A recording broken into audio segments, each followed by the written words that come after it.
Hey, you guys. Let's see what's happening with Project 2025. This administration is just getting out of control, out of touch, psychotic.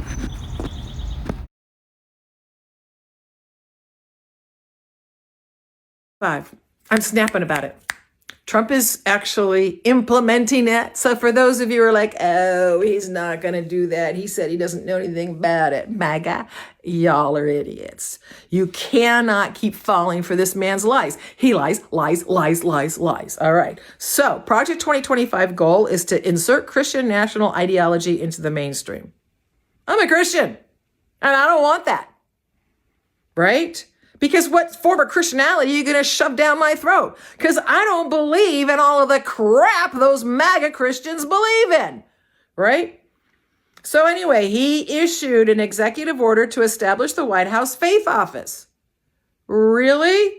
Led by conservative evangelical pastor Paula White Cain. And she's like, and she's a horrific human being, right? So they were found to have misused tax-exempt charitable funds. And he hired her anyway. Well, criminal's crime. And then the Department of Transportation issued a memo saying that projects should give preference to communities with marriage and birth rates higher than the national average, promoting large families and combating declining birth rates, and a priority for Christian nationalism. He appointed a supermajority on the U.S. Supreme Court that has already ruled that it's okay to funnel public tax dollars to private religious schools.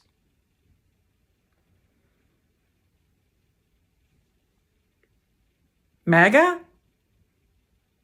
I will never forgive you because you have made America the bowels of the world. So much to my amazing colleague from the great state of California. Mr. Speaker, I rise today with a simple but clear message. First of all, I just got to clear up a few things. Instead of the president cosplaying as the next pope, he may want to try to cosplay as an actual president of these United States. That means that he may have to do a little bit of research and decide that he wants to understand that he swore an oath. And this oath was to protect and defend the Constitution. That is the oath that he was supposedly taking on January 20th, as well as we may want the president to look into what the Declaration of Independence was about. We may want him to understand that there was a foundational document as relates to self-determination of those who had recently gained their independence from Great Britain. I would hope that he would maybe spend a few of these days in this first 100 days, and it is sad to say that it's his second term, that he doesn't understand that the Declaration of Independence is about this idea that we are entitled to the right of life, liberty, and the pursuit of happiness. And that's all of us that are here. But let's go through some of the things that he did manage to do and some of the havoc that he has managed to wreak. In the first 100 days of Trump administration, we have had to, unfortunately, endure a lot of pain. This administration clearly is not ready to lead. They are only here to tear down. In just 100 days, we've witnessed an administration hell-bent on dismantling the very systems designed to protect the most vulnerable amongst us. And for Black Americans, those of us who have always carried the weight of a broken system and bad policies, the danger is real, it's tangible, and it is urgent. Let me be clear, the last 100 days have not been an accident or a fluke. He has done exactly what he said he was going to do. He gave us the blueprint in Project 2025. Some tried to warn us of the dangers, and well, here we are. Let's talk about education. Within weeks of taking office, the Department of Education quietly rescinded guidance encouraging schools to teach honest, inclusive Black history. Instead, they're attempting to whitewash history and have begun promoting so-called patriotic education, a sanitized version of history that skips over slavery, Jim Crow, redlining, and systemic racism. He signed an executive order reinstating, quote, common sense discipline practices in school, rolling back previous administrations' attempts to address racial disparities in school discipline practices. Make no mistake, these decisions have a direct impact on Black children, children who deserve a fair shot to learn in safe and supportive environments. Let's talk about housing. HUD announced plans to gut fair housing rules meant to fight discrimination. You know, the same ones that he violated back when he was a landlord so many years ago. Yeah, those same rules that were supposed to fight discrimination in lending and zoning. This means there will be even more roadblocks for Black families trying to buy a home and yet another generation locked out of building wealth. Let's talk about public safety. While they're cutting after-school programs and community violence prevention, they are pouring millions of dollars into militarizing police departments. They're criminalizing our communities while stripping away the very resources that keep us safe. And finally, money talks. So let's talk money. This administration slashed funding of 7 government agencies that provide Black communities with educational materials and economic opportunities, including the Minority Business Development Agency, the only federal agency dedicated to uplifting minority businesses. This agency helps entrepreneurs all across the country, including in my own district, keep their doors open and their workers employed. Now, it's under attack.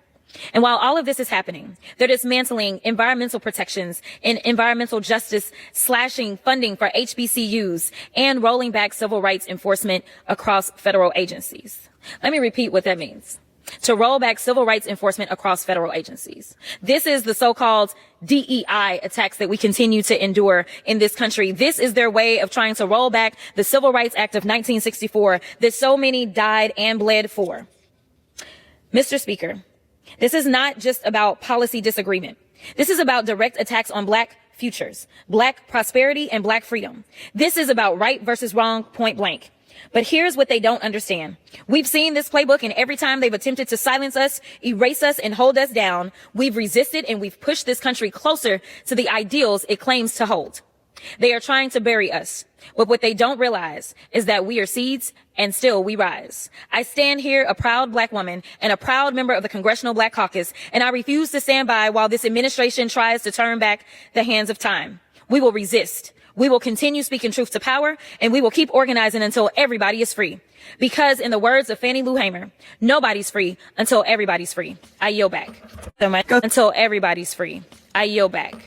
So much. As kids, it's President Trump has just officially declared martial law as of today, April 29th, 2025. Yesterday, he signed the executive order called Strengthening and Unleashing America's Law Enforcement to Pursue Criminals and to Protect Innocent Civilians. This is terrifying, and nobody is talking about it except Rolling Stone magazine for some reason. Please go to whitehouse.gov, read the full text yourself, and spread this word.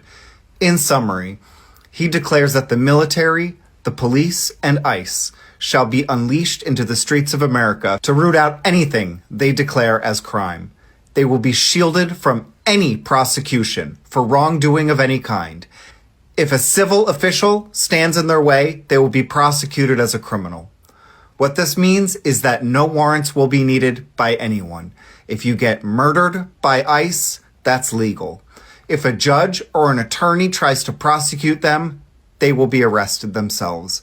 This is a state called martial law. It means that the military, the police, and ICE decide the law now. We no longer have rights. As Trump and Pam Bondi have both said, speaking out is a crime. Disagreeing with the president is a crime. Yesterday, the President of the United States, Donald Trump, said a bunch of woo-woo stuff that's upsetting people. And I get why it's upsetting people. But I really believe we need to focus. Donald Trump says things about the number of dolls he thinks girls should have, the number of pencils kids should have, putting a 100% tariff on foreign movies, about making Alcatraz a prison again. And don't forget, he's back to talking about turning Canada into a 51st state and invading Greenland. He says those things because he's not right in the head. It's a tragedy. He is not right in the head. He's 78 years old, soon to be 79. He was never the sharpest pencil in the box. And now he's in mental decline in the White House. It's basically an assisted living facility. But we can't be distracted by every woo-woo thing Donald Trump says. We need to focus on the things that he's actually doing that are hurting us and the United States. I don't worry about the number of dolls and pencils Trump thinks kids should have. And he's not going to turn Canada into a 51st state. In my opinion, He's not going to invade Greenland, turn Alcatraz back into a prison. I'm worried about what he's actually doing. What's he doing? Imposing tariffs that make no sense because he's not right in the head, that are kneecapping the American economy, going to drive us into a recession, going to hurt you and me. I'm worried about Project 2025 and the religious right influencing a feeble-minded 78-year-old man to sign a bunch of executive orders and pass a bunch of laws, half of which he doesn't even understand, that will turn America into a Christian nationalist, freedom-denying state. I'm worried about billionaires, tech bros, again, influencing a feeble-minded man, but for a different purpose, to dismantle essential government functions that they don't need because they're so rich, but we do, and turning America into chaos. It's Donald Trump's actions that are threatening the health of the United States that I focus on, not what he says in interviews or posts on social media. He's obviously not right in the head, and the sooner he leaves the White House, the better off America will be. Yesterday, the President of the United States... Let's press pause just for a second, because I want to take a look not just at what this administration says, but how it operates. Yes, over the past few days, Donald Trump has made headlines with an AI image of himself as the Pope.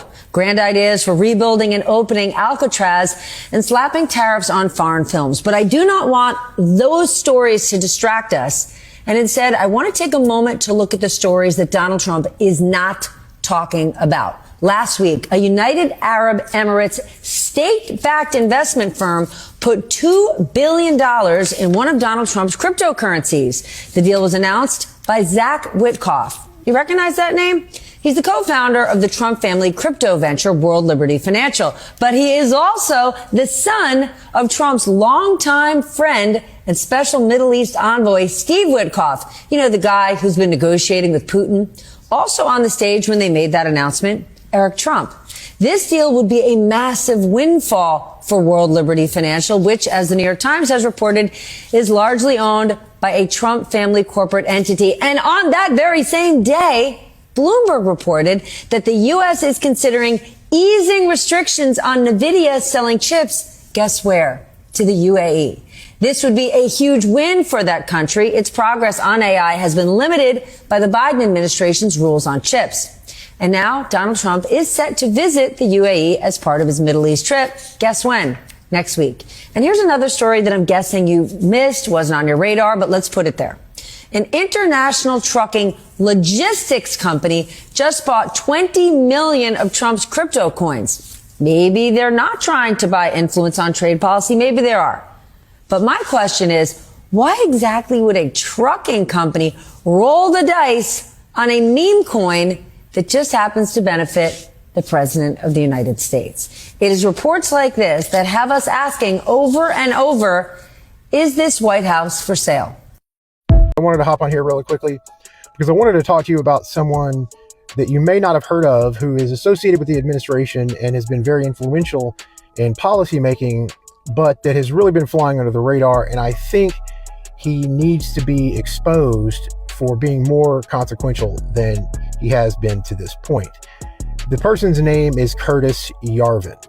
So who is this guy that looks like the illegitimate love child of Tim Burton and Johnny Cash? Well, he is a far-right tech blogger and part-time political philosopher who goes by the name of Mencius Moldbug. And basically, he believes that the system of democracy or the experiment of democracy has failed miserably. He believes that America should be run in an autocratic way like a Silicon Valley tech company, a technocracy, if you will. He is a member of the neo-reactionary movement, and a lot of prominent people associated with this administration, like J.D. Vance and Peter Thiel, hold Yarvin in very high regard and say that Yarvin has influenced them directly. But you see, it even goes much further than this, and this is where it really gets dangerous. Not only does Yarvin support and propagate or want to propagate a matrix-like technocratic society, he has defended the institution of slavery and said that Some races are naturally more inclined to servitude than others. In addition to that, he has said that whites have higher IQs than black people, and he has railed against the American Civil Rights Movement. So instead of calling this guy out on his bullshit, JD Vance just calls him an influence. So like I was saying, Yarvin wants to replace our democratically elected government with a CEO-style monarchy. He advocates for one leader with total control, no checks and balances, no Congress, no way of holding the monarch or CEO responsible for anything. These concepts are rooted in the fact that he believes democracy leads to bureaucratic stagnation and eventual societal decline. Yarvin's ideology is known as dark enlightenment. Yarvin has actually said that Americans need to get over their dictator phobia. I mean, seriously? This guy literally sounds like he watched Harry Potter for the first time and said, you know that Voldemort, he's a bit on the soft side, don't you think? Like I said, Yarvin's ideas have influenced Peter Thiel as well as JD Vance. And as we know, JD Vance has always backed the firing or the mass firings of government employees and favors absolute consolidation of power by the president. These ideas were baked into the Heritage Foundation's framework and all into Project 2025, which has now become the blueprint for Trump's second term. What I'm trying to get at here is this is not some fringe movement anymore. This is becoming mainstream. It's literally woven into the policies of Donald Trump, and they're trying to weave that into the fabric of the country. The other people that are in Trump's inner circle have all backed similar policies. So this is definitely a mainstream movement in that regard. All of these people from the top down are betting that Americans are too distracted by the other crap going on to realize what's going on. You may not like it, you may not believe what I'm saying, but it's the truth. How long did Trump deny that Project 2025 was what was really going to happen until it was too late? Just because you don't want to believe it doesn't mean it's not there. This is not about making the country run better. This is not about freedom. This is not about making America great again. This is about power and control. This is about believing, and I mean seriously believing, that certain races or groups of people are inherently better, more intelligent, more worthy than others. Sooner or later, you have to come to the realization that if the people you are supporting support people like Yarvin and Bannon and Miller and so forth, you're supporting those people too. Those may not be your inherent political or moral ideals, but you're supporting that, and therefore those are your ideals. Let me know what you guys think. Share this video, like and subscribe for more. Move just one black family into a decent white neighborhood, and the other homeowners will throw money at you faster than you can count it. Negroes aren't stupid. Given a choice, even they don't want to live among other Negroes. Nothing more American than people willingly paying double for something they can't afford in the first place. What happens once they realize they have been swindled? Well, you could always ask Miss Koister if you could borrow a sanitary napkin. If they make their mortgage payments, we win. If they default, we win. Oh, you pray they miss their nut, and then you put those houses right back on the market. At another markup. And by this time, it's an all-Negro neighborhood. An entire population of Negroes who can't secure traditional mortgages. Do you need an abacus? Uncle, 6%. Oh, there you go. This is why I do what I do. They're willing to prey on us. They're willing to give us predatory loans. They're willing to redline us. They're willing to sit in the bank office. They're willing to sit in the district office. And they're willing to sit there and say, they're probably going to fail.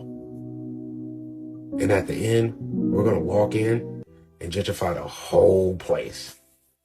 We're going to give them pennies on the dollar for what they paid. All because we don't know how finance works. All because we don't know how the whole game works. We get high-paying jobs, but we don't set up the whole system. We don't understand something like life insurance actually has what's called living benefits within it. See, most people get it through their job, and they're like, oh, great, I have life insurance. It's trash. 73% of those policies get unanswered. See, when you get a privatized life insurance policy or a policy that you actually own, not a group policy, what you get is the ability to have living benefits. In those living benefits, what you get is, say you take a fall at work, you lose 50% mobility, it'll cash you out. Say you get critically ill, it'll cash you out. Say, for God forbid, you end up with a terminal illness. It'll pay it while you're still alive. You can get to set everything in order while you're still alive. It's a fail-safe. God forbid you die, your family's not out on the street. God forbid you get hurt at work, you get money. That allows you to keep your home. That allows you to say no to people that's going to come into your community, look at you and tell you, hey, look, we'll give you half the value of a house cash in 30 days just for the simple fact that we know you ain't got it. We got to do better. Stop buying Jordan. Stop buying all the bullshit and get your shit together. It's time. We can buy that later. We don't need the bank. The bank needs us. You know, you can privatize your own bank. But we'll talk about that later. Matter of fact, go through my other videos. You'll see something about it. We got to do better. I'm sick of this.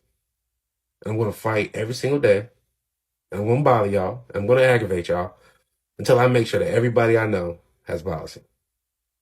Thank you. Move just one black.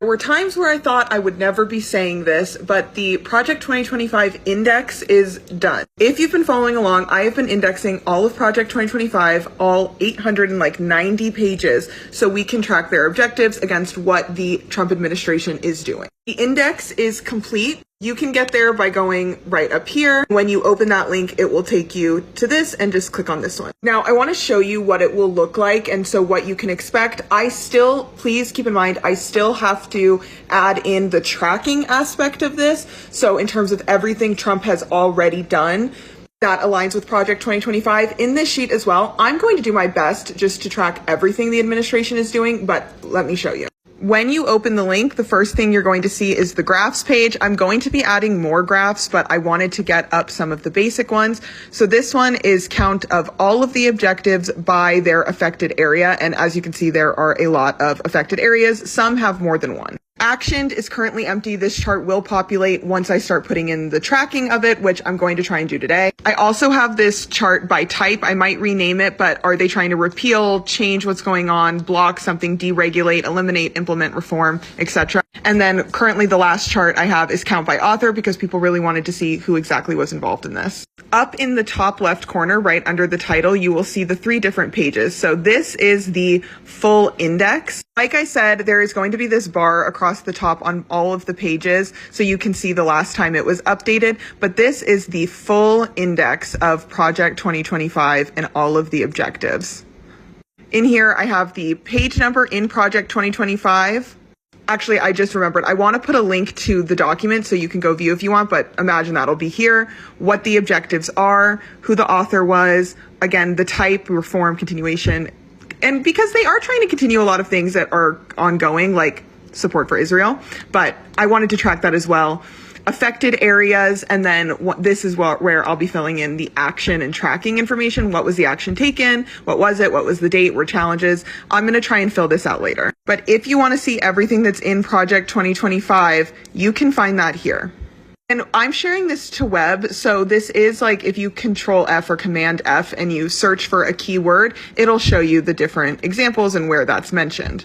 The last tab up at the top is where I'm also going to be keeping the ongoing list of all of the administration action tracking, as well as updating this one regularly as it relates to Project 2025. But that is also just going to be a full overview. I'll be making videos as I make updates to this tracker, and I'm also about to publish this on my Substack. So if you're not subscribed there, you can also find it where you can find the link to this tracker. But like I said, I'll be posting videos here as well, as long as we have this app, so you can stay up to date with what's going on. And I'm going to start putting out just weekly videos on everything the administration has done, how it relates to this, and how it maybe doesn't relate to this. But that is the update for February 5th as of right now. I will keep you guys posted as I make the tracking updates. But thank you so much to everyone who has supported this project, and thank you to the volunteers who helped me get through some of the last bits of indexing. It was so incredibly helpful.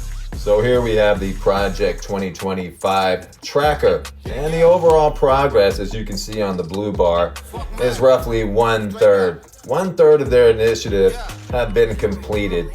You should be tracking this at this website you see at the bottom, and you'll find that all of those out there who have spent so much time in the last, let's just say 12 months prior to the election, doing Donald's bidding and pretending like they didn't believe that Project 2025 was going to be Vance's and Trump's little baby.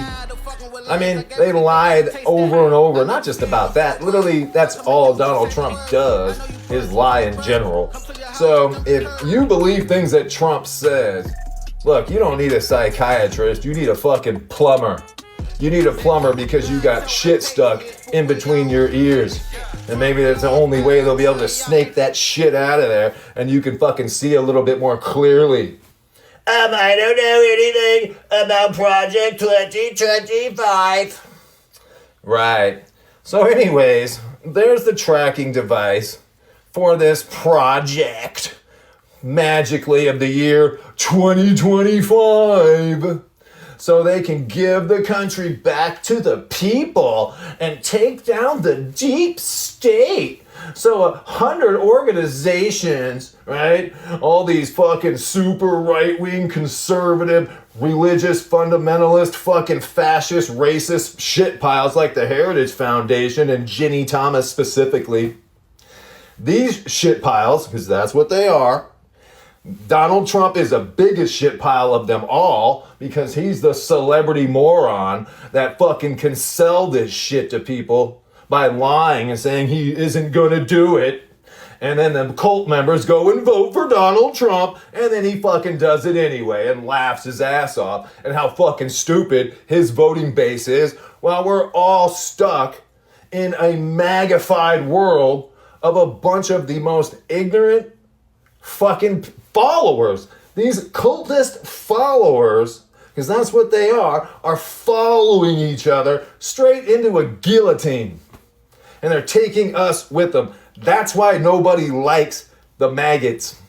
I can't fucking stand them. They should stay so far away from me because I literally will. All right? Anyways, make sure you're watching the Project 2025 tracker. And you'll see that they're continually working to shut shit down, take your fucking rights away, turn America into a fucking private school, all right? Into a fucking private school for white Christians with their nationalism. What? Season of The Handmaid's Tale.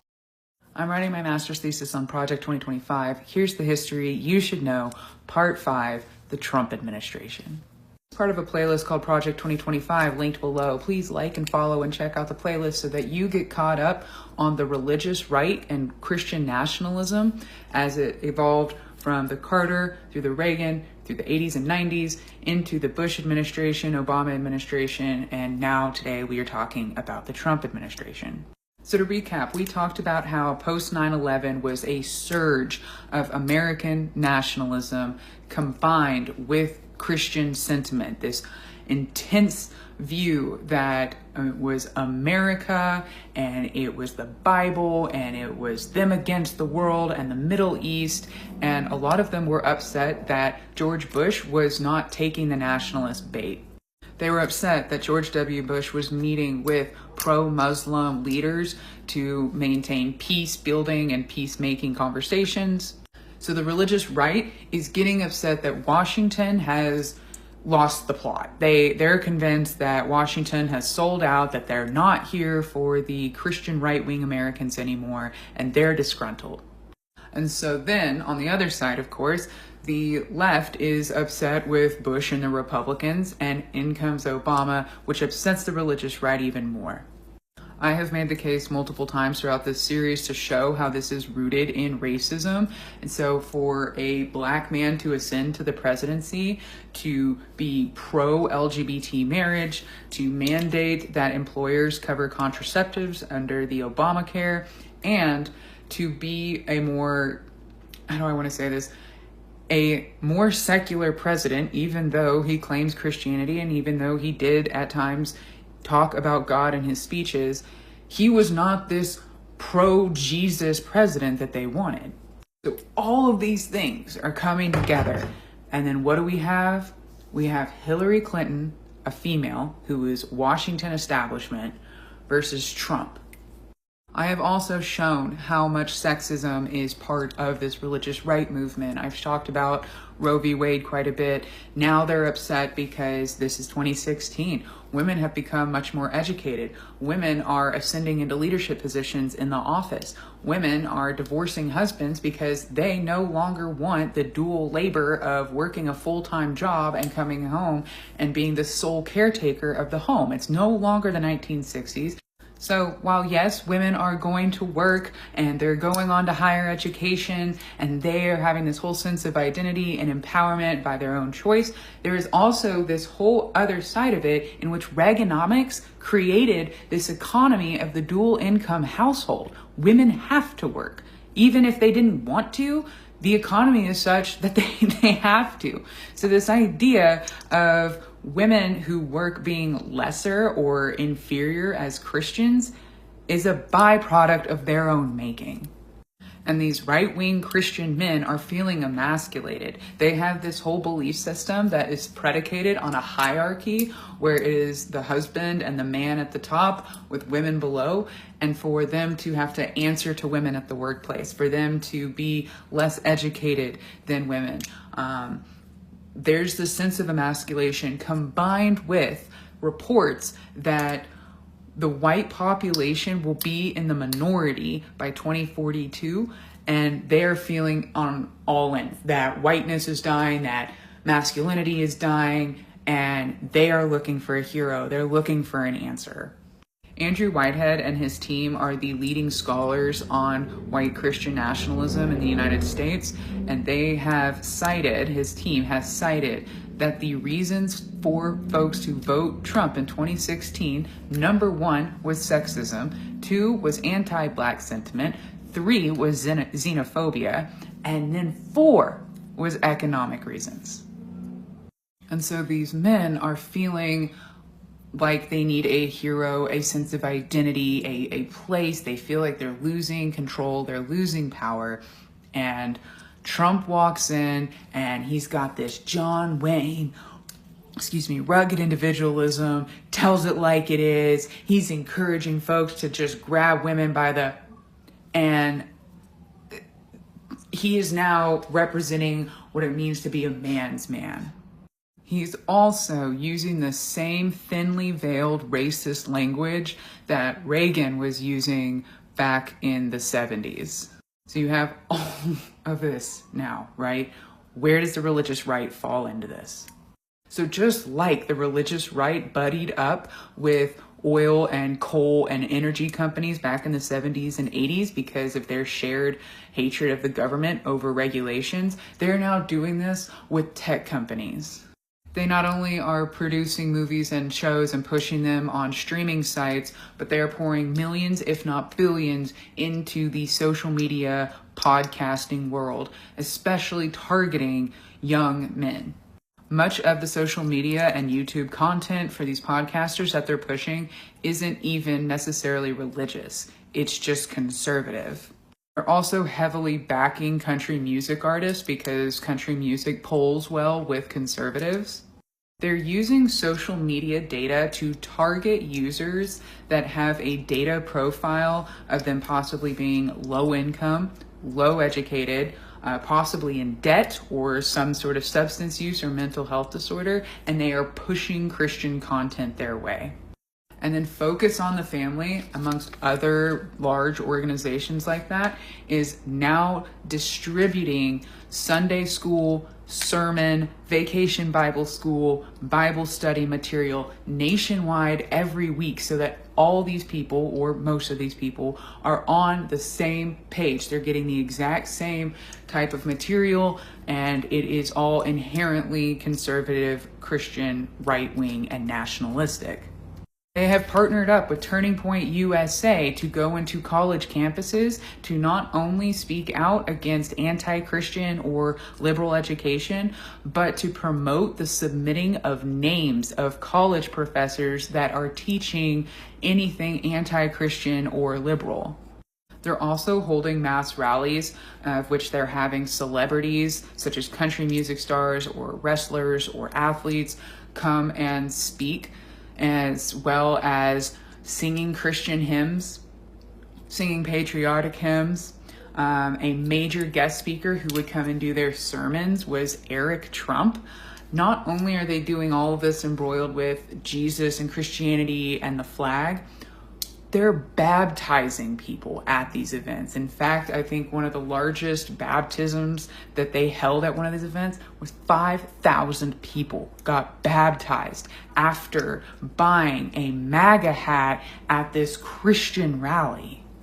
The politicians that the religious right is backing and funding their campaigns are going on and saying how the separation of church and state in the Bill of Rights, our First Amendment, was not included, that it was just a letter. This is not true. Thomas Jefferson not only wrote that for the Virginia bill, but turned around and wrote it for a federal bill, our Bill of Rights. It was co-supported by George Mason, and it was co-supported by James Madison, the father of our Constitution, who was also a lawyer who defended the separation of church and state in court multiple times. This is very much a fact of the origins of our country, that there is a separation of church and state, but they're telling their followers that that's not even true, that what's in the Constitution and the Bill of Rights isn't even there. And Christian leaders are justifying Trump's behavior by citing him as either King David or King Cyrus, two kings from the Old Testament / Hebrew Bible, to showcase that Christian Americans are very similar to Israel, that this is their promised land and he is their leader and it is divine and he is going to conquer all of this for them. So despite the religious right having very little to do with Christ-like behaviors, that they are not worshiping Christ, that they are worshiping the state, they are worshiping empire, they are arguably no better than the Romans at the time of Jesus' crucifixion, despite the party of law and order and back the blue voting in a criminal, a felon, into the highest office in the land, and despite these patriotic, pro-America sentiments that they espouse, having nothing to do with true, accurate historical data and information or democracy or the sense of all people being equal. This is Christian authoritarianism, and it is built on white patriarchal values. Thanks for tuning in. Make sure to like and follow, because I'll be talking about the contents of Project 2025 next. Well, let's continue tomorrow watching the Circus of America. Okay, everyone. Bye. Don't forget to follow.